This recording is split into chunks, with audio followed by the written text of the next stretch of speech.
ஹல்லேலூயா. கர்த்தர் நல்லவர். இந்த நாளிலும் கூட தேவ சமூகத்தில் கொஞ்ச நேரம் இருக்கிற சொற்ப நிமிடங்களில் தேவனுடைய வார்த்தைகளுக்கு நேராக நம்முடைய இருதயத்தை திறப்போம். ஆவியானவர் சபைகளுக்கு சொல்லுகிறதை காதுள்ளவன் எவனும் கேட்க கடந்த வார்த்தையின்படியாக இந்த நாளிலும் மீகா தீர்க்கதரிசி 2ஆம் அதிகாரத்தில் 13ஆம் வசனமாய் அவர் எழுதின வார்த்தையை மையமாக வைத்து நம்ம தியானிக்க போகிறோம். அந்த வார்த்தை எப்படியா வாசிக்கிறோம்? எல்லாம் எடுத்துக்கொள்ளுங்க. மீகா 2ஆம் அதிகாரம். ஒருத்தர் மைக்கில் வாசிங்க. எல்லாரும் சேர்ந்து அதை ஃபாலோ பண்ணலாம். மீகா 2:13 எடுத்துட்டீங்களா? மைக்கில் நான் வாசிக்கவா? ஓகே. தடைகளை பக்கம் 1076. எல்லாம் எடுத்துட்டீங்கன்னா 2ஆம் அதிகாரத்தின் கடைசி வசனம். அந்த மைக் வால்யூம் ஸ்லோ பண்ணிக்கங்க. வாசிங்க. தடைகளை நீக்கி போடுகிறவர் அவர்களுக்கு முன்பாக நடந்து போகிறார். வசனத்துல இப்படியா வாசிக்கிறோம்? தடைகளை நீக்கி போடுகிறவர் அவர்களுக்கு முன்பதாக நடந்து போகிறார். தகப்பனே, இந்த ராத்திரி வேளையில நாங்கள் இந்த வார்த்தைகளை தியானிக்க போகிறோம். எங்கள் குடும்பங்களுக்கு விரோதமாக ஆண்டவரே எதெல்லாம் தடை செய்கிறதோ தடைகளை நீக்கி போடுகிறவராய் நீர் முன் சொல்லுங்க. எங்கள் வாழ்க்கையிலே அவங்க வார்த்தை இடைப்படட்டும் என்று நோக்கி நாங்கள் பார்க்கிறோம். கிரியை செய்யுங்க. கேட்கிற பார்க்கிற ஒவ்வொரு இருதயத்திலும் அவருடைய நிலைமையை உணர்த்துங்க. அவர்கள் யார் என்பதை அறிந்து கொண்டு பரிசுத்த ஆவியோடு அவர்கள் செய்கிற பயங்கரமான காரியங்கள் நாங்கள் காண உதவி செய்யுங்க. இயேசுவின் நாமத்தில் பிதாவே, ஆமென். ஹல்லேலூயா. இந்த வசனத்தில் இப்படியா வாசிக்கிறோம்? தடைகளை நீக்கி போடுகிறவர் அவர்களுக்கு முன்பதாக நடந்து போகிறார். ஆமென். போன சனிக்கிழமை பரிசுத்த ஆவியானவர் யார்? யார் என்பது சொல்லிட்டு பழைய ஏற்பாட்டிலிருந்து அவருடைய செயல்பாடுகள் எப்படி இருந்தது, புதிய ஏற்பாடில் அவருடைய செயல்பாடுகள் ஆண்டவராகிய இயேசு கிறிஸ்துவோட வாழ்க்கையில் எப்படி இருந்திருந்து ஞாயிற்றுக்கிழமை காலையில் நானும் என் ஆவியானவரும். அப்போது ஆண்டவராகிய இயேசு கிறிஸ்துவுக்கு ஆவியானவர் ரொம்ப தேவைப்பட்டார். அவருடைய வாழ்க்கையின் துவக்கம் பிறப்பதற்கு முன்பதும் அவருடைய மரித்து உயிரோடு எழுப்புவதற்கும் ஆவியானவர் அவரோடு கூட டிராவல் பண்ணுகிறத வேதத்தின் வசனத்தின் சான்றுகள் நமக்கு நல்லா காண்பிக்கிறது. அப்புறம் அதே போன வாரத்தில் ஆவியானவர் நம்மளோட கூட இருந்தால் நம்ம வாழ்க்கையில் கிடைக்கிற 7 மேன்மைகள் அதெல்லாம் யார் கொடுக்கறது? ஆவியான நமக்கு கொடுக்கறது. நம்மளை அச்சாரமாக மாற்றுறாரு, நம்ம நெற்றியில் அடையாளம் போடுகிறார், வரங்களினால் நம்ம நிரப்புகிறார் என்று சொல்லி அந்த 7 காரியம் நம்ம தியானித்தோம். அதில் ஒரு காரியம் ஆவியானவர் தடை செய்கிறவராய் நம்மை மாற்றுகிறார். அப்போது அவருடைய காரியம் என்ன? இந்த வார்த்தையை கொஞ்சம் நல்லா போன வாரமே சொன்னேன். அடுத்த ஞாயிற்றுக்கிழமை அதனால் 1 மணி நேரம் மெசேஜில் தடை செய்கிறவரை சீக்கிரமாக சொல்லி முடிச்சிட முடியாது. ஏன்னா பழைய ஏற்பாட்டில் ஆவியானவர் எப்படிப்பட்டவர் என்பதை ஆவியானவரே பரிசுத்தவான்களுக்கு தீர்க்கதரிசிகளுக்கு அதை எக்ஸ்பிளைன் பண்ணி அவர் காண்பிக்கிறதாங்க நம்ம வாசிக்கிறோம். இங்கே மீகா தீர்க்கதரிசி இப்படியாய் சொல்லுகிறார். ஆமென். அந்த வசனத்தில் எப்படியா வாசிக்கிறோம்? தடைகளை நீக்கி போடுகிறவர் அவர்களுக்கு முன்பாக போகிறார். ஆமென். அவர்கள் தடைகளை நீக்கி வாசலால் உட்பிரவேசித்து கடந்து போவார்கள். திருப்பி அந்த வசனம் திருப்பி வாசிங்க. அவர் முன்னாடி போறாரு. அவர்களுடைய தடையை யார் நீக்கிறாரு? அவர்கள். எப்படி வாசிக்கணும்? தடைகளை நீக்கி போடுகிறவர் அவர்களுக்கு முன்பதாக போகிறார். அப்புறம் என்ன வரணும்? அவர் தடைகளை நீக்கி. ஏன்னா அவர் தான் தடைகளை நீக்கிறாரு. கரெக்டா? ஆனால் இங்கே என்ன போட்டிருக்குது? அப்படின்னா என்ன அர்த்தம்? நானும் என் ஆவியானவரும் சேர்கிறோம். நாங்கள் சேர்ந்து அந்த தடைகளை உடைக்கிறோம். அல்லேலூயா. திருப்பி அந்த வசனத்தை நான் மீண்டுமா வாசிக்கிறேன். தடைகளை நீக்கி போடுகிறவர் அவர்களுக்கு முன்பதாக போடுகிறார். அப்போ அதுக்கு ஒரே ஒரு எலிஜிபிளான ஆள் யாருக்கு? திராணியும் வல்லமையும் உள்ள ஒருவர். யார் அவர்?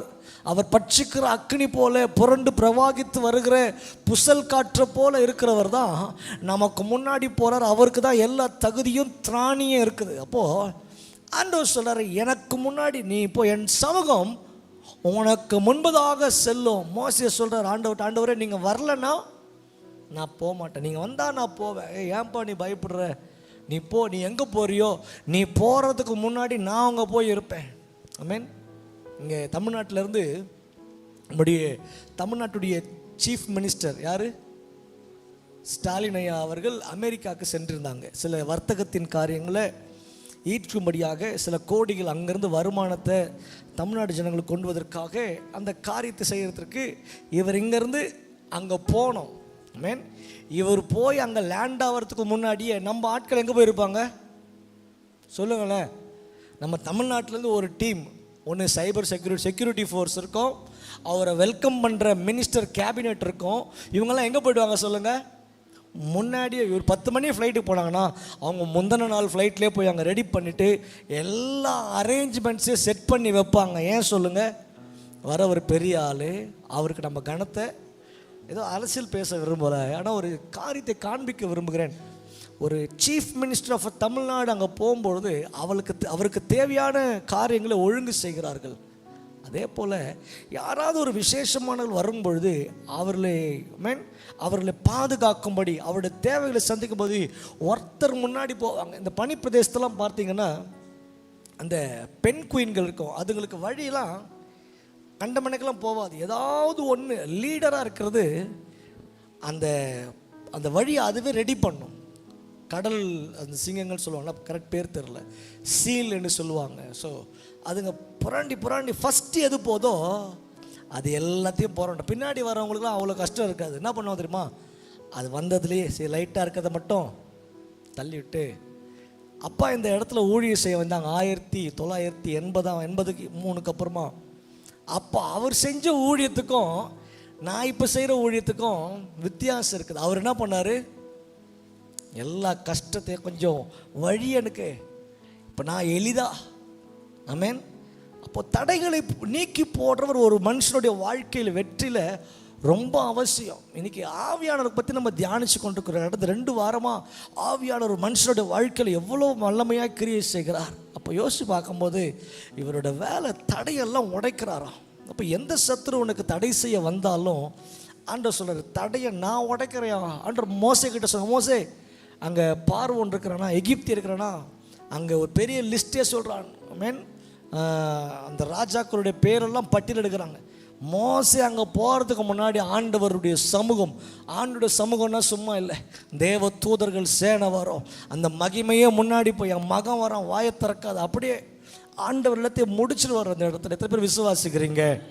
ஆவியானவர் தடை செய்கிறவராய் இன்றைக்கும் கிரியை செய்கிற தேவனாக இருக்கிற ரொம்ப நிறைய எக்ஸாம்பிள் சொல்லிக்கொண்டு போகலாம்னா இங்கே வாசிக்கிறோம், தடைகளை நீக்கி போடுகிறவர் அவர்களுக்கு முன்பதாக போகிறார். அவர்கள் தடைகளை நீக்கி வாசலால் உட்பிரவேசித்து கடந்து போவார்கள். ஏன்னா அப்போ அவர் கூட முன்னாடி போனவர் அவங்களோடு கூட இணைகிறாரு. அவர்கள் ராஜா அவர்களுக்கு முன்பதாக போவார், இவங்க பின்னாடி ராஜாவை ஃபாலோ பண்ண போகிறாங்க.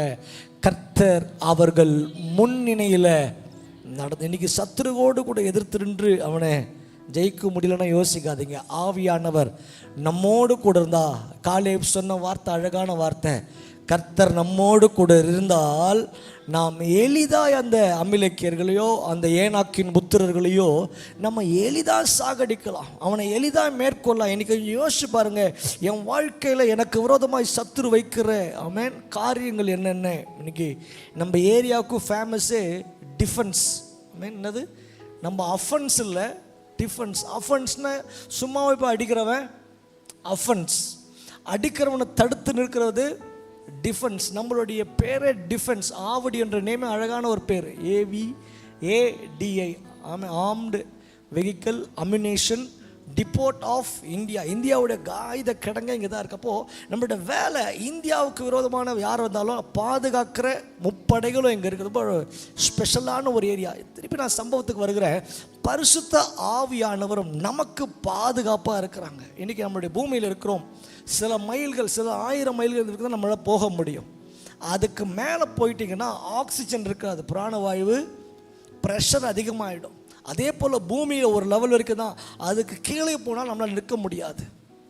அப்போது நம்ம பாதுகாக்கிறது, நம்மளை சுற்றி ஒரு மண்டலம் இருக்குது. அந்த மண்டலத்தான் எவ்வளோ விண்கற்கள் எத்தனையோ வருஷமாக அவ்வளோ ஃபாஸ்ட்டாக அது பிரயாணித்து கொண்டு தான் இருக்கிறான். எவ்வளோ பெரிய கல்லம் உள்ளே வந்து உடஞ்சி ஒரு ஜனங்களை அப்படியே ஒரு கூட்டத்தை அழிச்சதா சொல்லப்படல. யோசிச்சு பாருங்களேன், கர்த்தர் அது ஒரு பெரிய பாதுகாப்பின் வளையத்தை இந்த பூமியின் மேலே வச்சிருக்கிறார். திருப்பி சொல்ல வருகிறேன், ஆவியானவர் தடை செய்கிறவராக, ஆமென், சத்துருடைய கிரியைகளை தடை செய்கிறவராக இவர் கிரியை செய்கிறத நம்ம எப்படியா வேதத்தில் வாசிக்கிறோம். எத்தனை பேர் சொல்கிறீங்க இன்றைக்கும் அந்த ஆவியானவர் எங்கள் வாழ்க்கையில் கிரியை செய்கிற தேவனாக இருக்கிறார்? ஹல்லேலூயா. இப்போ எடுத்துக்கொள்ளுங்கள் 2 தெசலோனிக்கேயர் 2ஆம் அதிகாரம் 7ஆம் வசனம். ஆமென். 2 தெசலோனிக்கேயர் 2ஆம் அதிகாரம் 7ஆம் வசனம். எடுத்துட்டீங்களா? மைக்கில் வாசிங்கம்மா. அக்கிரமத்தின் ரகசியம் இப்பொழுதே கிரியை செய்கிறது, ஆனாலும் தடை செய்கிறவன் நடுவிலிருந்து நீக்கப்படும் முன்னே. பொறுமையா. ஆனாலும் தடை செய்கிறவன் நடுவிலிருந்து நீக்கப்படும் முன்னே அது வெளிப்படாது. ஓகே, இந்த ஒரு வசனத்தை வாசிக்கும் பொழுது இதுல ஒரு வார்த்தை காணப்படுகிறது. என்ன வாசிக்கிறோம்? அக்கிரமத்தின் ரகசியம் இப்பொழுது கிரியை செய்து, சத்துரு கிரியை செய்து கொண்டுதான் இருக்கிறான். ஆமென். ஆனாலும் அதுல ஒரு வார்த்தையை சீக்கிரட்டை பரிசுத்த ஆவியானவர் பவுலுக்கு சொல்லும் போது இதெல்லாம் சொல்லி கொண்டு வரார். ஆமென். ஸோ என்ன வாசிக்கிறோம்? இது அவருடைய வருகையை குறித்து. அவருடைய வருகை எப்படி இருக்கும்? வருகையில் 2 காணப்படுகிறது. ஒன்று வருகை மத்திய வானம் வரைக்கும் வருகிறது, அவருடைய ரகசிய வருகை. ஆமென். நம்ம ஏறி போவோம், அவர் இறங்கி வருவார். இந்த பூமியில் வந்து அவருடைய பாதங்கள் ஒலிவ மலையின் மேல் நிற்கும். அப்போது அது அவருடைய 2ஆம் வருகை. அப்போ தான் இந்த பூமிக்கு வரப்போகிறார். நல்லா புரிஞ்சு கொள்ளுங்க. திருப்பி ஏன் இந்த காரியத்தை சொன்னீங்க? நல்லா புரிஞ்சு கொள்ளிட்டீங்கன்னா அடுத்த சந்ததிகளுக்கு இந்த சத்தியத்தை எளிதாய் நாம் சொல்லிக் கொடுக்க முடியும். வசனம் அழகாய் சொல்லுகிறது. நான் வாசிக்கிற சில வார்த்தைகள் அதே அதிகாரத்தின் 3ஆம் வசனத்திலும், எவ்விதத்தினாலும் ஒருவன் உங்களை மோசம் போகாதபடிக்கு எச்சரிக்கையாயிருங்கள், ஏனெனில் விசுவாச துரோகம் முந்தி நேரிட்டு கேட்டின் மகனாகிய பாவ மனுஷன் வெளிப்பட்டால் ஒழிய அந்த நாள் வராது. அந்த நாள் எந்த நாள்னா சத்ருவுடைய நம்மளுடைய அந்தி கிறிஸ்துவ தான் அந்த மனுஷனை சொல்றார். கேட்டின் மகனாகிய பாவ மனுஷன் வெளிப்பட்டால் ஒழிய அந்த செகண்ட் கம்மிங், ஆண்டவருடைய ரகசிய வருகைக்கு முடிஞ்சதுக்கு அப்புறமா அந்த நாட்கள் இந்த பூமி ஆயத்தப்படுத்தப்பட்டிருக்கிறது. இப்பயே ஆர்டிஃபிஷியல் இன்டெலிஜென்ஸ், ஏஐ எங்கே போனாலும் அதை பற்றி தான் பேச்சு. மனுஷருடைய செய்கிற எல்லா வேலையும் 95% அதுவே செய்து முடித்து விடும். அந்த லெவலுக்கு இப்போ எல்லாத்தையும் ட்ரெயின் பண்ண ஆரம்பிச்சிட்டாங்க. இன்னும் ஒரு 5 வருஷத்தில் எல்லா கம்பெனிகளையும் மனுஷனை எடுத்துட்டு அவங்க பண்ணுறதற்கான எல்லா முயற்சி. கடந்த ஒரு 4 நாளுக்கு ஒரு கான்ஃபரன்ஸ் போயிருந்தோம். ஸோ அந்த கான்ஃபரன்ஸில் 4 நாளும் பேசின காரியம் ஏஐ, ஆர்டிஃபிஷியல் இன்டெலிஜென்ஸ்னால் மனுஷனுடைய ஞானம். அது நேச்சுரல், ஆண்டவர் இயற்கையாக நமக்கு கொடுத்த ஞானம். அதை அதே போல் கம்ப்யூட்டர் ஒன்று ரெடி பண்ணிவிட்டு இவனுக்கு இருக்கிற ஞானம் எல்லாத்தையும் ட்ரெயின் பண்ணி அதில் ஃபீட் பண்ணுறானுங்க. இவன் கமாண்ட் கொடுக்காமலே அது ஆட்டோனமஸாக அதுவாக செயல்படுத்தும்படியாக எல்லா காரியங்களையும் ரெடியாக பண்ணி வச்சுட்டாங்க. டெஸ்லா என்று உருவாக்குறதானே எலான் மஸ்க் என்று சொல்கிறான் ஒரு மனுஷன், எல்லாவற்றையும் அழகாய் செய்து வைத்திருக்கிறார். கொஞ்சம் யோசிச்சு பாருங்க, நம்ம கடைசி காலத்தில் இருக்கிறோம். அந்த கேட்டின் மகனாகிய பாவ மனுஷன் அவன் வெளிப்படும் பொழுது எதெல்லாம் சம்பவிக்கணுமோ எல்லாம் ரெடியாக இருக்கிறது இந்த 2024. ஆமென். புரிந்து கொள்ளுங்கள். யூடியூப்லலாம் போய் பார்த்தா ஏஐன்னு போட்டாவே எல்லாமே வந்துடும். ஆமென். எல்லாம் ரெடியாக இருக்கு. அப்போது வசனத்தின் வாயிலாக இப்போ நடக்கிற காரியங்களை பார்க்கும்போது ஒன்று நல்லா புரிய போகிறது, ஆண்டவர் சீக்கிரமாக வரப்போகிறார். இந்த உலகத்தின் காரியங்கள் அதெல்லாம் நமக்கு காண்பிக்கிறீங்க. வாசிக்கிறோம், பாவ மனுஷன் வெளிப்பட்டால் ஒழிய அந்த நாள் வராது. அவன் வெளிப்படுவதற்கு, பகிரங்கமாய் வெளிப்படுவதற்கு நம்ம எல்லாம் காத்துடணும். ஏன்னா அவன் வர்றதுக்குள்ள நம்ம இங்கேருந்து எஸ்கேப் ஆகணும். அதை தான் அவங்க சொல்ல வர்றாரு. ஆமென். ஸோ இப்போ நான் 5ஆம் வசனத்தை வாசிக்கிறேன். நான் உங்களிடத்தில் இருந்த பொழுது இவைகளை சொன்னது உங்களுக்கு ஞாபகம் இல்லையா? அடுத்து 6வது வசனத்தை வாசிக்கிறோம். அவன் தன் காலத்தில் வெளிப்படும்படிக்கு இப்பொழுது அவனை தடை செய்கிறது இன்னதென்றும் அறிந்திருக்கிறீர்களே. அப்படின்னா என்ன அர்த்தம்? திருப்பி நான் உங்களுக்கு விலாவரியாக சொல்லுகிறேன். அவனுடைய காலம் இன்னும் வரவில்லை. அதான் பிசாசாரன் சொல்கிறாங்க, அந்த லேகியன், ஆண்டவரே என்னுடைய காலம் இன்னும் என்னை ஏன் துன்பப்படுத்துறீங்க? அவனுடைய காலம் வரல. ஆண்டவர் அவன் கையில் சும்மா கொடுத்துருக்கிறார். ஆமென். அவனுடைய காலம் முற்றிலுமாய் அவன் கண்ட்ரோலில் அப்படி வரணும்னா நீங்களும் நானும் இந்த பூமியில் இருக்கக்கூடாது. யோசிச்சு பாருங்க, நீங்களும் நானும் இந்த பூமியில் இருக்கக்கூடாது. இது வரைக்கும் அவன் இந்த பூமியில் கிரியை செய்து கொண்டிருந்தாலும் உங்களை தொட முடியாது. புரியுதுங்களா? ஏன்னா அவனை தடை செய்வதற்கு பரிசுத்த ஆவியானவர் கிரியை செய்து கொண்டிருக்கிறார். அவரோடு கூட சேர்ந்து சபையும் கிரியை செய்கிறதுல மீகால வாசித்த பத்தியா அவர் முன்னாடி செய்தார், அவர்களோ சேர்ந்து கொள்கிறார். இங்கே வாசிக்கிறோம், அவன் தன் காலத்தில் வெளிப்படும்படிக்கு. அப்படின்னா என்ன அர்த்தம்? அந்தி கிறிஸ்து 666 அந்த முத்திரையாவது அதன் லக்கத்தையாவது ஆமென் தங்கள் சரீரங்களிலோ தங்கள் நெற்றிகளிலோ யார் பொறித்து கொள்ளவில்லையோ அவங்களுக்கு ரேஷன் கிடையாது. இப்போவே ஆதார் கார்டு எல்லாத்துலேயுமே கனெக்ட் பண்ணிட்டாங்க. ஆமென். உங்கள் பேன் கார்டோட ஆதார் கார்டு, உங்கள் கேஸ் புக்கோட ஆதார் கார்டு, உங்கள் டிக்கெட் எதை எடுத்தாலும் சரி உங்களை கண்டுபிடிக்கணும்னா ஈஸியாக இன்ஸ்டன்ட். ஏன் சொல்லுங்கள்? ஆதார் கார்டில் ஒரே ஒரு உங்களுடைய அக்கௌண்ட்டை பிளாக் பண்ணால் போதும், எல்லாமே இதை ஹைலைட் பண்ணோம், இந்த அக்கௌண்ட் இஸ் பிளாக். எதையுமே உங்களால் செய்ய முடியாது. சாமானிய மனுஷனால் ஒரு கார்டு எடுத்து ஸ்வைப் பண்ண முடியும். யூபிஐ ஜிபே பண்ணுறோம், ஜிபே ஒர்க் ஆகாது. கொஞ்சம் யோசிச்சு பாருங்கள். இந்த உலகம் எல்லாத்தையும் ஆயத்தப்படுத்தி இருக்கிறது. மெயின் டிஜிட்டல் வேர்ல்டில் நம்ம எல்லாம் சாதாரண ஒரு கரும்பு ஜூஸ் கடையில் போனால் எல்லாத்துலேயும் போனாலும் இப்போ என்ன ஆயிடுச்சு? ஜிபே. மெயின் எல்லாத்துலேயும் டிஜிட்டலாக. ஏன் சொல்லுவா? இதெல்லாம் எதுக்கு சொல்கிறேன்னா எல்லாம் ஆயத்தப்படுத்தப்பட்டிருக்கிறது. இந்த வசனம் என்ன சொல்லுது? அவன் தன் காலத்தில் வெளிப்படும்படிக்கு. இப்பொழுது அவன் காலத்தில் அவன் வெளிப்படாத அவனை தடை செய்கிற ஒரு காரியம் என்னன்னு சொல்லி பவுல் நமக்கு எழுதும்போது அழகாக சொல்கிறாரு, அவனை தடை செய்கிறது என்னதென்றோ அறிந்திருக்கிறீர்களே அப்படின்னு சொல்லும்போது உங்களுக்குலாம் தெரியும்லப்பான்னு சொல்கிறாரு பவுல். ஆனால் யாருக்குமே தெரியல. அதனால் பவுலே என்ன பண்ணுறாரு, அடுத்த வருஷத்து மீனிங்கை சொல்கிறாரு, அக்கிரமத்தின் ரகசியத்தை சொல்கிறேன். ஏன் இது அக்கிரமத்தின் ரகசியம்னா, அந்த பிசாசானவன் ஆமென், பழைய வருஷர்பமானவன், அந்தி கிறிஸ்து ஆமென், மோசம் போகிறவன். அந்தினா ஆன்டி கிரைஸ்ட் ஆமென். நம்ம ரிவர்ஸ், நம்ம ஸ்ட்ரைட்டாக போனால் அவர் ரிவர்ஸில் போவார். நம்ம எதை பண்ணமோ அது அப்படியே ஆப்போசிட்டாக. இங்கிலீஷில் பிள்ளைங்களுக்கு சொல்லிக் கொடுக்கும்போது கிளாக் வைஸ் டைரக்ஷன் சொல்லுவாங்க. அப்படின்னு அர்த்தம், ஒரு கிளாக் எப்படி முள் சுற்றுதோ 5க்கு அப்புறம் 10, அது வந்து கிளாக் வைஸ் டைரக்ஷன். அதோட ஆப்போசிட் பார்த்திங்கன்னா ஆன்டி கிளாக் வைஸ். அப்படின்னா ஆன்டின்னு என்ன அர்த்தம்னா நம்ம எதை செய்கிறோமோ நமக்கு அப்படியே ஆப்போசிட்டாக. அப்போ கிறிஸ்து மனிதர்களை விடுதலையாக்க வந்தார், பிசாசு மனிதர்களை கட்ட வந்தான். ஆண்டவராக இயேசு கிறிஸ்து ஜீவனை கொடுக்க வந்தார், பிசாசு ஜீவனை எடுக்க வருகிறார். நல்லா புரிஞ்சுக்கொள்ளுங்க, ஆண்டவராக இயேசு கிறிஸ்து எதை செய்கிறாரோ அதற்கு விரோதமாக செய்கிறவன் ஒருவன். இந்த வேதாகமம் எதை போதிக்கிறதோ, நானே வழியும் சத்தியமும் ஜீவன். அப்போ வழி பரலோகத்துக்கு போகிற வழி அவர் சொல்கிறான், அவன் சொல்லுவான் அந்த வழி வேணாம். அப்போ அந்த வழிக்கு ஆப்போசிட்டான வழி அது. ஆமென். சத்தியம் இதுதான் உண்மை. இதை புரட்டும்படியாக அவனும் இந்த உலகத்தில் அநேக நூல்களை எழுதி வச்சிருக்கிறான்.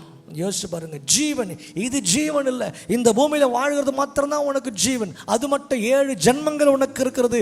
மறுபிறவிற்கு எதையோ சொல்லி கொண்டிருக்கிறான். யோசிச்சு பாருங்க. இதெல்லாம் அந்தி கிறிஸ்து, கேட்டின் மகனாகிய பாவ மனுஷன் வெளிப்பட ஆயத்தமாக இருக்கிறான். இந்த உலகம் ஆயத்தமாக இருக்கிறது. அவனுக்கு கொஞ்ச காலம் மாத்திரம் உண்டு என்று. அவருக்கு எவ்வளோ நாள் தெரியுமா ஆட்சி காலம்? 7 வருஷம்தான். அவன் கையில் ஆண்டவர் இந்த முழு உலகத்தை அவன் கையில் கொடுக்க போகிறார்.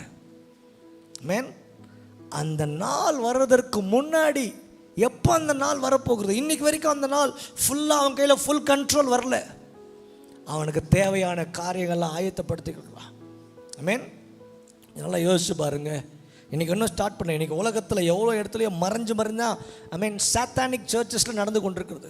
நெட்டில் போய் பார்த்தா சாத்தானிக் சர்ச்சஸ்னால் ரெட் கலரில் ஃபுல்லாக பெயிண்ட் அடித்து சிலுவையை தலைக்கீழே தொங்க வைத்துட்டு ஒரு கூராக ஒன்று போட்டுட்டு ஆட்டு மூஞ்சை போட்டு ஐ மீன் ஒரு பெண்ணுடைய உடம்போடு ஆட்டு கால் மாதிரி ஒரு இருக்கும், அவனுடைய சொரூபத்தை வைத்து கொண்டு சாட்டானிஸ்ட் சபை என்று சொல்லி அமெரிக்கா மற்றும் எல்லா இடங்களிலும் செய்து கொண்டு அவனை மறைஞ்சு தான் செய்து கொண்டிருக்கிறான். சமீப காலமாக தான் அவனுக்கு கொஞ்சமாக வெளியே வருகிறான். கொஞ்சம் யோசிச்சு பாருங்க.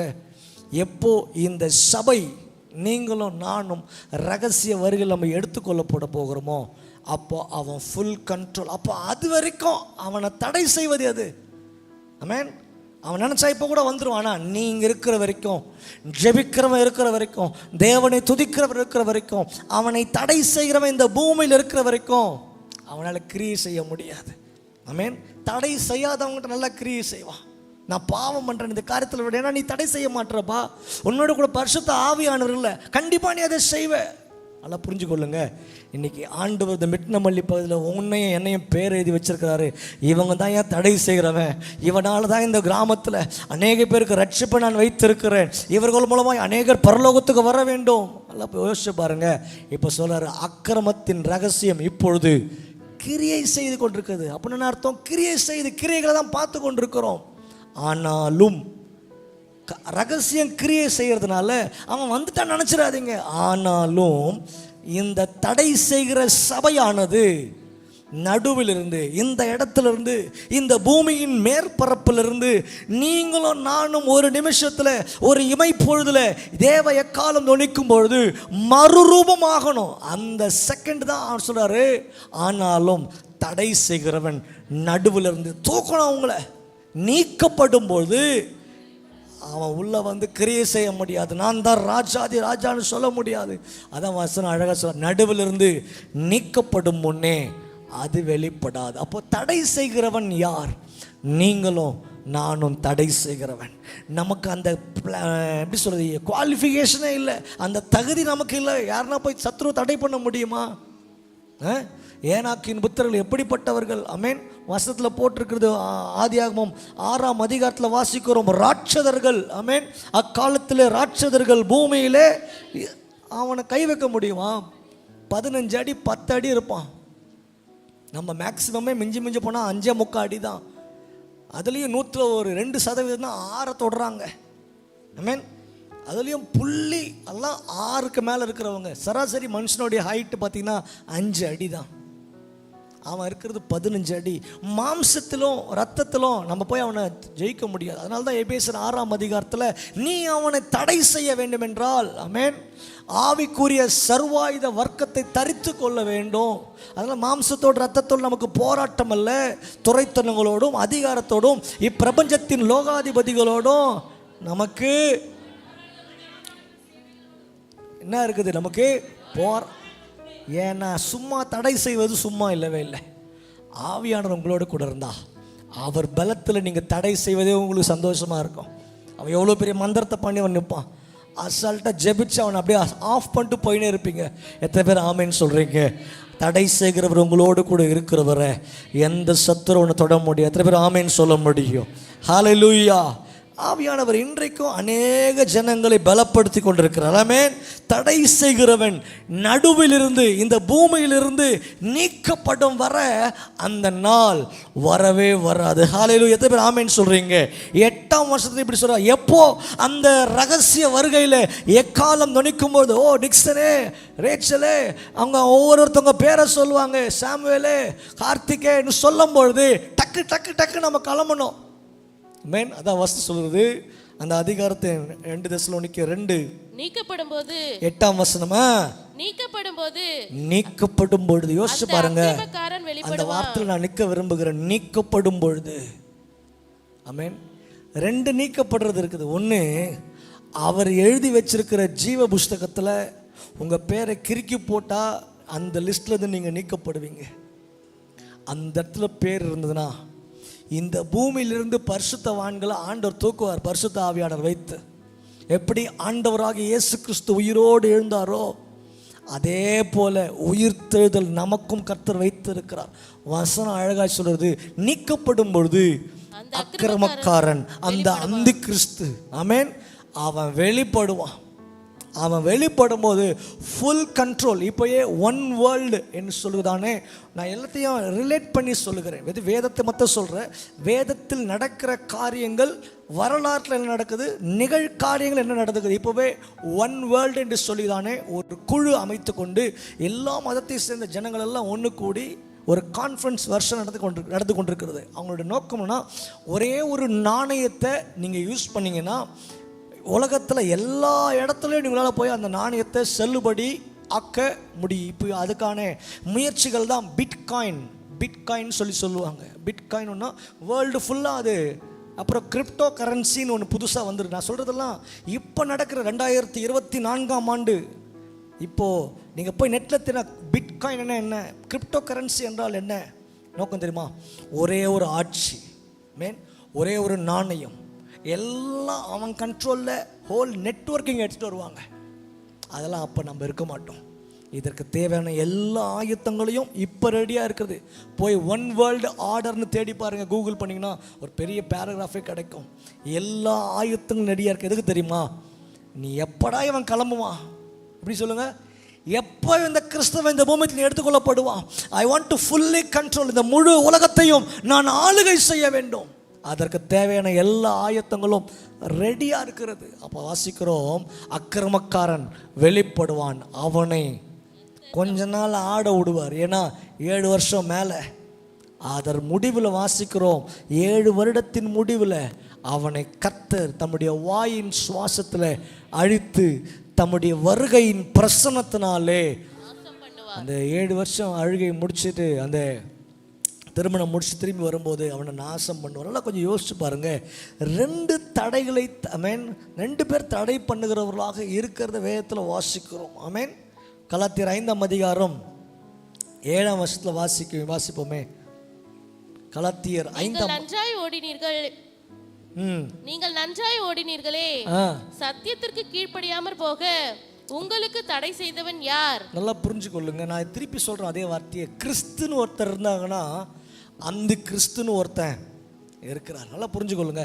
கிறிஸ்து எதை செய்தாரோ அதற்கு விரோதமாக இப்போ நீ என்னை தடை செய்வாயானால், நல்லா கொஞ்சம் கவனிங்க, இங்கே இருக்கிறவங்க எல்லாருமே சத்துருடைய கிரியைகளை இயேசு கிறிஸ்துவின் ரத்தத்தினாலும் சாட்சியின் வசனத்தினாலும் ஒவ்வொரு நாளும் இங்கே தடை செய்து கொண்டிருக்கிறீங்க.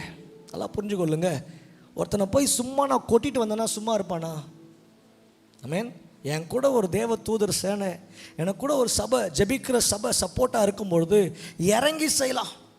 நான் ஏதோ ஒரு பாவத்தை பண்ணிட்டு சத்துரு போய் சும்மா கொட்டு வந்தேன்னா அவன் திரும்பி அடிப்பானா இல்லையா? ஆமென். நீங்கள் மாத்திரம் தடை செய்கிறவன் இல்லை, நீங்கள் அந்த வெளிப்படும் நாள் முழு நீங்கள் நீக்கப்படுறதற்கு நீங்கள் அந்த வருகையில் எடுத்துக்கொள்ளாதபடிக்கு அவனும் தடை செய்து கொண்டிருக்கிறான். நல்லா புரிஞ்சுக்கொள்ளுங்க. நீங்கள் அவனை தடை செய்றீங்க, ரட்சிக்கப்பட்டவன் தேவனை பார்க்கக்கூடாதபடிக்கு அவனும் தடை செய்து கொண்டிருக்க. அதனால தான் ஜெபிக்க முடியல, அதனால தான் வேதம் வாசிக்க முடியல, அதனால தான் சபைக்கு வர முடியல, தேவனை நோக்கி பேச முடியல. தனிமையில் வேற எல்லா ஊர் கதையெல்லாம் மைண்டில் ஓடும். ஏசப்பா எனக்கு ஜீவனை கொடுத்தீங்களே. யோசிச்சு பாருங்க. ஏன் தெரியுமா? உன்னை ஏதோ ஒன்று தடை பண்ண, நீ தடை செய்கிறவன்னு சொல்லி உனக்கு ஆண்டவர் அந்த பட்டத்தை கொடுக்கும்போது ஓகே, அவனுக்கு தெரியாத காரியத்தை நானும் செய்ய வசதி சொல்லி நல்லா ஓடனியோப்பா. உன் ஸ்டார்டிங் சூப்பராக இருந்துச்சு, நல்லா உபவாசம் எடுத்த, ஜெபிச்ச, தேவனை துதிச்ச, பாடின, வீட்டில் ஃபேமிலி ப்ரேயர் இருந்துச்சு. திடீர்னு கொஞ்சம் யோசிச்சு பாருங்க, இன்க்ளூடிங் மீ, எல்லாரும் சேர்ந்து நம்ம ஒரு நாள் ஏதாவது ஒரு நேரத்தை, ஆண்டவருடைய நேரங்கள் நம்ம திருந்துக்கிறோம். மொபைல் ஃபோன் மூலமாக, நம்ம மற்ற காரியங்கள் மூலமாக அவர் கொடுக்குற காரியத்தை ஆமென் வசனம் அடடி நல்லா ஓடுனியே. சத்தியம் தெரியாமல் இல்லை, இன்னைக்கு ரொம்ப இம்பார்ட்டன்ட். சத்தியம் ஒரு 30 வருஷமா, 35 வருஷமா, 40 வருஷமா நல்ல சத்தியம் நல்லா தெரிஞ்சிருக்குது. சத்தியம் தெரிறது மாத்திரம் முக்கியம் இல்லை, சத்தியத்துக்கு கீழ்ப்படுகிறாய். அதான் பவுல் அழகாக அண்டர்லைன் பண்ணுற. நீ நல்லா ஸ்டார்ட் பண்ணியடா. சத்தியத்தை அறியாமல், சத்தியத்தை படிச்சிருக்கிற, நல்லா மனப்பாட வசனம் ஒப்பிக்கிற, சத்தியம் தெரியுது, இயேசு வரப்போகிறார் தெரியும், இது பாவம் தெரியும், ஆனாலும் சத்தியத்திற்கு கீழ்ப்படியாமற் போக உன்னை எவனோ ஒருத்தன் தடை பண்ணியிருக்கிறானே. அவனை யாருன்னு அண்டர்ஸ்டாண்ட் பண்ணு. உன்னை தடை பண்ணியிருக்கிறான். நீ அந்த பாவத்தில் விழுவதற்கு உன்னை கண்டிப்பாக ஒருத்தன் தடை பண்ணியிருக்கிறான். ஏன்னா ஜெபம் போயிடுச்சு, வேதத்தை தொட முடியல, தேவ சமூகத்தில் அவரோட பேச முடியல. ஏதோ ஒரு காரியம், டிவியோ மனுஷனோ மற்ற மனுஷனோட உறவோ ஏதோ ஒன்று பயன்படுத்தி உன்னை தடை செய்து கொண்டிருக்கிறான். நீ ஆவியானவரோடு சேர்ந்து அவனை தடை செய்ய வேண்டுமா, இல்லை அவன் உன்னை தடை செய்ய வேண்டுமா? ஹல்லேலூயா. 3 யோவான் 1ஆம் அதிகாரத்தில் வாசிப்போம். 3 யோவான் 1:10, அதாவது 9:10 வாசிக்கணும். 3 யோவான் 1ஆம் அதிகாரம் 10ஆம் வசனம் வாசிங்க. நம்முடைய பாவங்களை நாம், ஏமா அவ்வளோ கஷ்டப்படுறீங்க? 3 யோவான் 1, ஆனபடியால் நான் வந்தால் அவன் எங்களுக்கு விரோதமாய் பொல்லாத வார்த்தைகளை அலப்பி செய்தவர்கள் கிரிகளை நினைத்து கொள்வேன். ஆமென். அப்படி அவன் இப்படி செய்து வருவதும் போதாமல் தன் சகோதரை ஏற்றுக்கொள்ளாமல் இருக்கிறதும் அன்றி ஏற்றுக்கொள்ள மனதா கொஞ்சம் கவனிங்க. ரொம்ப கடைசியில ஒரு சீக்கிரத்தை சொல்றாரு. அவன் கெட்டு போறது மாத்திரம் இல்லாமல் ஏற்றுக்கொள்ள மனதா இருக்கிறவர்களையும். இன்னைக்கு அநேக பேர் இருக்கிறாங்க ரட்சிக்கப்பட்டவன். எதுக்கு சபைக்கு போறீங்க? எதுக்கு? ஆமென். ரட்சிக்கப்பட்ட ஒரு குடும்ப சபைக்கு வர எதுக்கு? அந்த சபை உனக்கு வேலை கிடைக்காது. ஆமென். எதுக்கு சபைக்கு? எதுக்கு தேவனை தேடுற? எதுக்கு ஜெபம் பண்ற? உனக்கு எதுக்கு? சின்ன சின்ன உபத்திரவங்களை காட்டி சத்துரு மற்ற மனிதர்கள் மூலமா தடை செய்வான். அதான் வாசிமா தடை செய்து சபைக்கு புறம்பே தள்ளுகிறான். எப்படியா தடை செய்து? நோக்கம் என்னதுன்னா இவன் சபைக்கு வந்துடக்கூடாது. சபைக்கு வந்தா ஆமென் அடிப்பட்ட அந்த அடியில் எதையாவது மருந்தை போட்டு ஆற்றி விட்டுருவாங்க. இவன் ஆத்துமா சோர்ந்து போயிருக்கு. சபைக்கு வந்தா அவனை திடப்படுத்திடுவாங்க. நல்லா கவனிங்க. சபைக்கு தடை செய்கிறது சத்துருக்கு ரொம்ப பிடிச்சது. அப்போ நான் அதை புரிந்து கொண்டேன் என்றால் ஆவியானவர்கிட்ட கேட்கணும். வருஷத்தில் இத்தனை வாரங்களில் ஒரு வாரம் கூட சபை கூட்டங்களுக்கு நான் தடை செய்யக்கூடாது. ஒரு சூழ்நிலை நிமித்தமாக தடையானா பரவாயில்ல, கம்பல்சரி நாங்கள் போய் ஆகணும் பரவாயில்லண்ணா. வீட்டில் நேரம் இருக்கும் பொழுது அந்த நேரத்தை மற்ற காரியங்களுக்கு சபை நடந்து கொண்டிருக்கிறோம், இங்கே பாட்டு ஆராதனை நடந்து கொண்டிருக்கோம், அந்த நேரத்தில் நன்மையை பெற்றுக்கொண்டே வேண்டி நாம் வேறு இடத்துல நிற்கும் பொழுது நல்ல நேரம் இருக்கும், சபை திறந்துருக்கும், திறந்து வந்து ஜெபம் பண்ணலாம். ஆனால் அந்த நேரத்தை பயன்படுத்தாமல் இருக்கும்போது பிசாசு சொல்கிறான் அவன் அவன் ஏற்றுக்கொள்ள மனதமாக இருக்குமா அன்றி ஏற்றுக்கொள்ள மனதாக இருக்கிறவர்களையும் தடை செய்வர நோக்கம் தெரியுமா? இவனை எப்படியும் சபையின ஏதோ கட்டிடம் இல்லை, இவர்கள் கூடுகை ஒரு ஃபெலோஷிப். ஆவியானவர் ஒரு 2-3 பேர் இருக்கிறாங்களோ வாசம் பண்ணுகிறேன்னு சொல்ல இவனுடைய இடத்த ஆமென் அங்கே அவன் இருக்கக்கூடாதபடி அவன் இப்படி சபைக்கு புறம்பே தள்ளுறானா. எப்படியா புறம்பே தள்ளி இன்னைக்கு எவ்வளோ பேர் ரட்சிக்கப்பட்டிருக்கிறாங்க. அண்ணா அதை காத்து கொள்ளாதபடிக்கு நீ என்னை தடை செய்வாயானால் நானும் உன்னை தடை செய்வேன். அப்போது நம்ம செய்ய வேண்டியது ஆவியானவரோடு கூட ஆமென் நம்ம சேர்ந்து கொள்ளணும். அவரை சேர்த்து கொள்ளும் பொழுது ஆமென் 1 தெசலோனிக்கேயர் 2ஆம் அதிகாரம் 18ஆம் வசனத்தில் இப்படியாய் பவுல் சொல்லுகிறார். எப்படியாக 1 தெசலோனிக்கேயர் 2:18 ஆகையால் நாங்கள் உங்களிடத்தில் 2 தரம் மனதாய் இருந்தோம், பவுலாகிய நானே வர மனதா இருந்தேன், சாத்தானோ எங்களை தடை பண்ணினான். எல்லாம் சேர்ந்து படிங்க. மனசு இருக்குது, வரணும்னு ஆசைப்பட்டோம், ஆனா சாத்தான் மனிதர்கள் மூலமா தடையை கொண்டு வந்துடுவான். பெற்றோர்கள் மூலமா பிள்ளைகள் சபைக்கு போகாதபடிக்கு, தேவனை தேடாதபடிக்கு. அந்த குழந்தை சொல்லுவான் ஆமா ஜெபம் பண்ணலாம், சும்மா இப்போ ஜபம் ஜபம் ஜபம். சில அம்மா சொல்லுவாங்க டே தம்பி வாப்பா, உனக்கு விளையாட போகிற டைம் இருக்குது, எல்லாம் டைம் இருக்குது, ஒரு 10 நிமிஷம் ஜெபம் பண்ணலாம். அட போமா இப்போ நான் டயர்டாக இருக்கிறேன். சரி டயர்டாக 10 தூங்க போகிறேன்னா அடுத்து ஒரு 1 மணி நேரம் மொபைல் ஃபோனில் தான் சார் இருப்பார். கொஞ்சம் யோசிச்சு பாருங்க. சாத்தான் இன்றைக்கும் தடை செய்து கொண்டிருக்கிறான். நான் வர மனதாக இருக்கிறேன், சபைக்கு போகணும்னு ஆசையாக இருக்குது, நான் தேவனை பார்க்கணும்னு வாஞ்சை இருக்குது. வாஞ்சை இல்லைன்னா சொல்ல முடியும். இயேசு நல்லவர், அவர் வல்லவர், எல்லாம் ஓகே, அவரை நேசிக்கிறேன், நான் அவரை நேசிக்கிறேன். ஆனால் அவர் கிட்ட போய் பேசுறதுக்கு அது மட்டும் முடியல. காரணம் வசனம் அழகாக சாத்தானோ என்ன இல்லை என் குடும்பத்தை அழகாக சொல்ற எங்களை சபையை இன்னைக்கு சபையை தடை பண்ணுகிறவன் சாத்தானா இருக்கான். எப்போ உன் நிலைமையை விட்டு நீ இறங்கும் பொழுது நீ தடை செய்கிறவன். அவன் வருவதற்கு ஆண்டவர் உங்களை வச்சிருக்கிறார். நீ இருக்கிறதுனால அவனால் கிரியை செய்யும். அப்போ எப்போ நான் இருக்கிற இடத்த விட்டு நான் கீழே இறங்குறனோ, என் அபிஷேகிக்கப்பட்ட நிலையத்தை விட்டு நான் இறங்குறனோ, உன்னை கண்டிப்பாக தடை பண்ணுவான் வசனம் சொல்லுங்க. அதெல்லாம் புரிஞ்சுக்கொள்ளுங்க. இன்றைக்கும் ஆவியான அவன் மட்டும் தடை செய்கிறவன் இல்லை. சில தடைகள் வரும். நம்ம உடனே பிளைண்டாக தடை வந்துடுச்சுனாவே, ஒரு குடும்பத்தில் ஒரு பிள்ளைக்கு ஒரு பெண்ணை பார்க்குறாங்க, தடை வருதுன்னா ஆவியான சில சமயம் தடையை கொண்டு வருவார். உடனே எல்லாத்தையும் பிசாசு மேலே போட்டுறக்கூடாது. அப்போது எப்படி ஆவியை பகுத்தறிய வேணும். அதனால தான் ஆவியானவர் வரங்களை கொடுக்கிறாரு. ஆமென் ஆமென் அல்லேலூயா. நல்லா புரிஞ்சுக்கொள்ளுங்க. அப்போஸ்தலர் 16ஆம் அதிகாரம் 6ஆம் வசனத்தில் பரிசுத்த ஆவியானவரும் சில சமயம் அவர்கள் பிரிகியா கலாத்தியா நாடுகளை கடந்து போனது போல ஆசியாவிலே வசனத்தை சொல்லாதபடிக்கு பரிசுத்த ஆவியினாலே தடை பண்ணப்பட்டு. எப்படியா நல்லா புரிஞ்சுக்கொள்ளுங்க. பரிசுத்த ஆவியானவர் தடைகளை நீக்கி போடுகிறவர், அவர்களுக்கு முன்னதாக போகிறார். ஆமென். தடை செய்கிறவன் இந்த பூமியிலிருந்து நீக்கப்படும் முன்னே அந்த நாள் வராதனால இதெல்லாம் கனெக்ட் பண்ணிக்கொண்டே வாங்க. சரி, ஆவியான நம்மளை அவனை தடை செய்ய வைத்திருக்கும் பொழுது நான் அந்த இடத்துல நிற்கலைன்னா அவன் என்னை தடை செய்வான். இதெல்லாம் பார்த்தோம். இங்கே வாசிக்கிறோம், பிசாசு மாத்திரம் தடை செய்வதில்லை, சில காரியங்கள் ஆண்டவருக்கு விரோதமாக இருக்கும் பொழுது பரிசுத்த ஆவியானவர் பவுல் ஒரு பிளான் பண்ணார். ஓகே, நம்மளாம் இந்த இடத்துல போகலாம், நம்மளாம் இந்த ஊழியத்தை பண்ணலாம், நம்மளாம் இது பண்ணலாம். ஆனால் ஆண்டவருடைய பிளான் வேற. அடுத்து ஒரு 3-4 வசனம் வாசிச்சுன்னா, அடுத்து ஒரு தீவு இருக்குது, அங்கே பலவீனமான ஜனங்க இருக்கிறாங்க, அங்கே சுவிசேஷம் சொல்ல வேண்டும். அது ஆவியானோட திட்டம். இவர் வேறு இடத்துக்கு போக பிளான் பண்ணும்பொழுது சொல்கிறாங்க, அந்த பிளான் அவர்கள் பிரிகியா கலாத்தியா நாடுகளை கடந்து போன போது ஆசியா, நம்ம ஊருக்கு ஆசியாவுக்கு வரணும் ஆண்டு சொல்கிறார். அங்கே வேணாம், இதை முடிச்சுட்டு போவாங்க.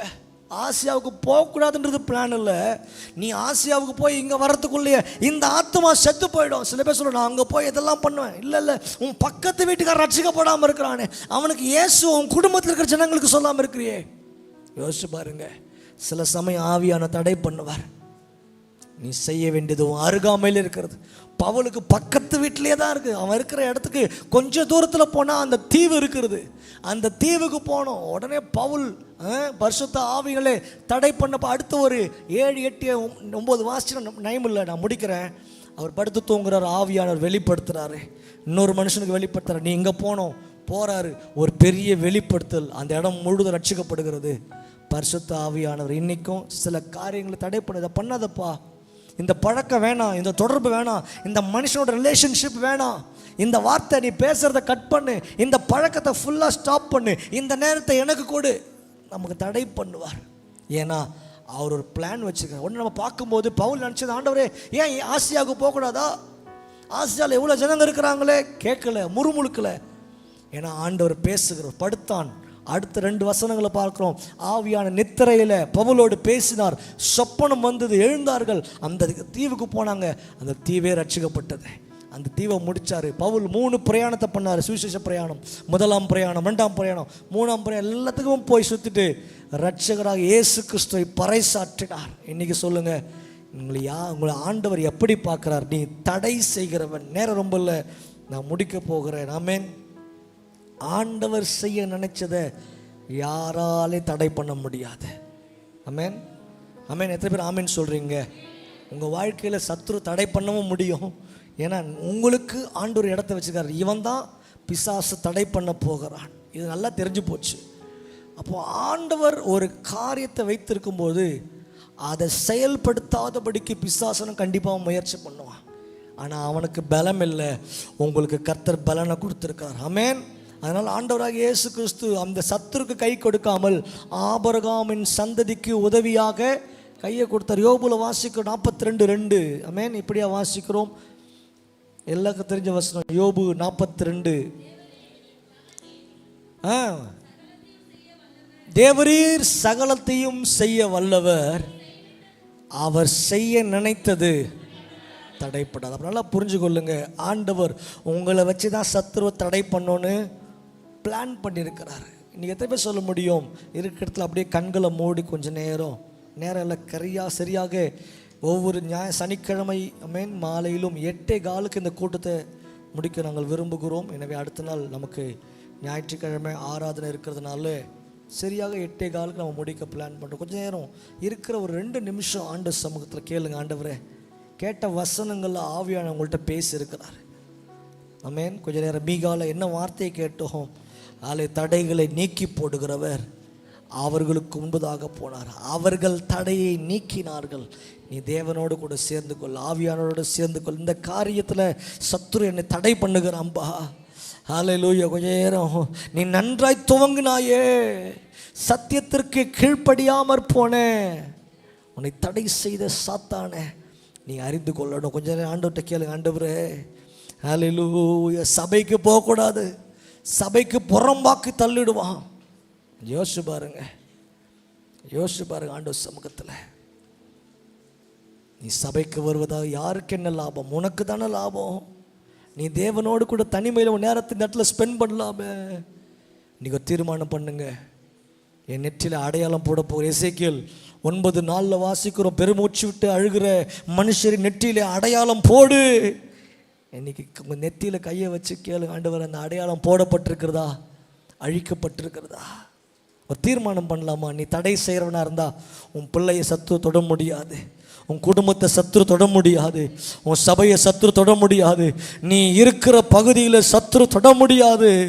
கொஞ்ச நேரம் ஆண்டவர்கிட்ட கேளுங்க, ஆண்டவரே ஹல்லேலூயா ஸ்தோத்திரிக்கிறோம். அதே எசேக்கியேல் 9:6 பெருமூச்சு விட்டு அழுகிற மனுஷர் நெற்றியில அடையாளம் போடு. இன்னைக்கு அந்த அடையாளத்தை வாங்கிக்கொள். நீ தான் தடை செய்கிறவன். 9:6 இப்படியா வாசிக்கிறோம். இப்படியா வாசிக்கிறோம். அந்த அடையாளம் போடப்பட்டிருக்கிற ஒருவனையும் கிட்ட நெருங்காதிருங்கள். அல்லேலூயா. இந்த வருஷத்தில் எப்படியா வாசிக்கிறோம். ஆமென். முதியோரையும் வாலிபரையும் கன்னிகைகளையும் குழந்தைகளையும் ஸ்திரீகளையும், அப்போ யோசிச்சு பாரு, குழந்தையும் தடை செய்கிறவனை கர்த்தர் அடையாளம் போடுறாரு. இதை நான் மாத்திரம் விட்டுறாத உன் பிள்ளைய. வசனம் அழகா சொல்லுது, முதியோரையும் வயதானாலும் நீங்களும் தடை செய்கிறவர்கள் தான். வாலிபரே நீயும் தடை செய்கிறவன். கன்னிகைகளையும் குழந்தைகளையும் ஸ்திரீகளையும் ஆமென் சங்கரித்து ஆமென். அப்புறம் சொல்கிறாரு, அடையாளம் போடப்பட்டிருக்கிற. கொஞ்சம் யோசிச்சு பாருங்க, இந்த பூமி எல்லா அழிவுக்கு வைக்கப்பட்டிருக்கிறது. உன் மேலே அந்த அடையாளம் இருந்தா, இந்த லிஸ்ட்டில் நீயும் இருக்கிற, அடையாளம் இருந்தால் உன்னை தொடமாட்டான். வசனம் சொல்லுகிறது, அடையாளம் போடப்பட்டிருக்கிற ஒருவன் கிட்ட கூட நெருங்காத. அல்லேலூயா. ஆண்டவர் சொல்கிறார், ஸ்டார்ட் பண்ணுறது எங்கே தெரியுமா? என் பரிசுத்த ஸ்தலத்தில் தோங்கள் என்று என் காதுகள் கேட்க சொன்னார். ஆமென். கொஞ்ச நேரம் ஆண்டு சமூகத்தில் கேளுங்க. ஆவியானவரே, தடை செய்கிறவர் அவர்களுக்கு முன்னா போகிறார். தடை செய்கிறவன் பூமியின் நடுவிலிருந்து நீக்கப்படும் முன்னே, நீங்கள் ரகசிய வருகையில் தேவனால் எடுத்து கொள்ளப்படும் முன்னே அந்த நாள் வராதுங்க. சொல்லுங்க, நான் தான் தடை செய்கிறவன். பிசாசியா ஏரியாவில் கிரியை செய்யக்கூடாதபடிக்கு, இன்னைக்கு குடிக்கிற பிசாசு கிரியை செய்யாதபடிக்கு, விக்கிரகத்தின் கிரியைகள் கிரியை செய்யப்படாதபடிக்கு, கொஞ்ச நேரம் கேளுங்க. பாவத்தின் கிரியைகளில் ஜனங்கள் கட்டப்பட்டிருக்கிறார்களே, அந்த கட்டெல்லாம் உடைச்சு சத்துருவை தடை செய்ய ஆண்டவர் உன் நெற்றியிலோட அடையாளத்தை போடுகிறார். அந்த அபிஷேகத்தை ஊற்றுகிறார். கொஞ்ச நேரம் ஆவியாட்ட பேசி கொண்டிருங்க. கர்த்தர் பலப்படுத்துவாராமே. இந்த நாளிலேயும் தேவனுடைய வார்த்தைகளை நாம் கேட்டோம்.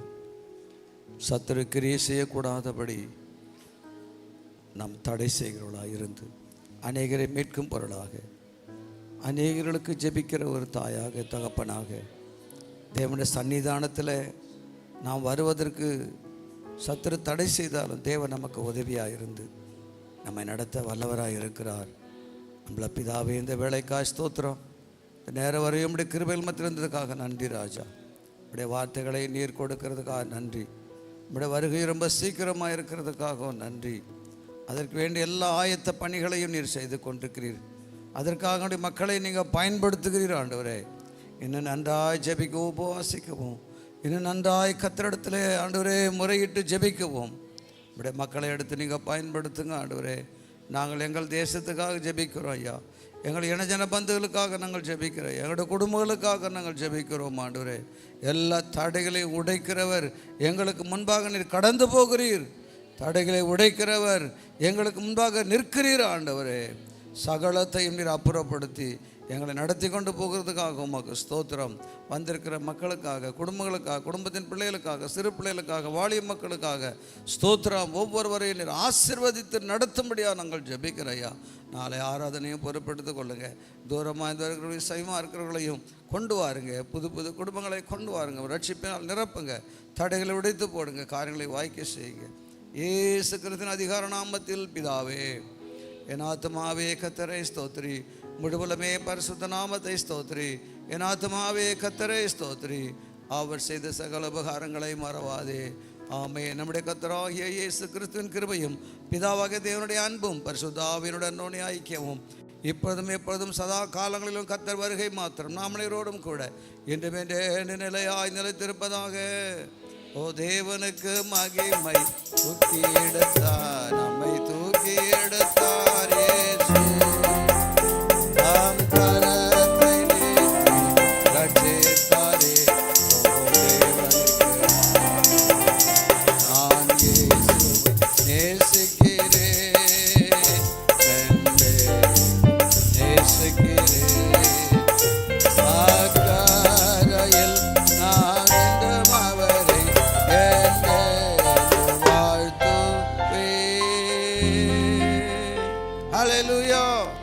ஹல்லேலூயா, ஹல்லேலூயா.